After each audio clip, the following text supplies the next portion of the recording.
Airport Nathan Shah में update share कंदासीं। कनकोट के लोही बोरी वटां अगवा थी वियल।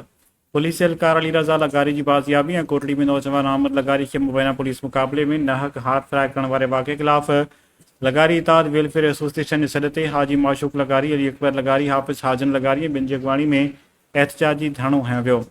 अॻवाणनि जो चवणु हो त कनकोट जे लोही मोरी वटां पुलिस चौकी तां अगवा थी वियल पुलिस एहलकार अली रज़ा लगारी के 2 हफ़्ता गुज़रण बावजूदि बाज़ियाब नाहे करायो वियो। संदसि ख़ानदान की बेचैनी है जॾहिं त कोटड़ी में नौजवान अहमद लगारी के कूड़े पुलिस मुकाबले में नाहक हाफ फ्राई करे चोरी जो इल्ज़ाम मड़ियो पियो आहे।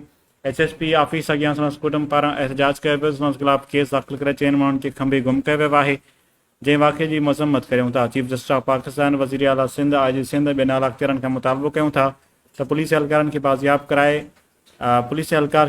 कराए कूड़े जेका वाक़े जी इंक्वायरी कराई वञे। ॿिए सूरत में एहतजाज जो दायरो वधायो वेंदो।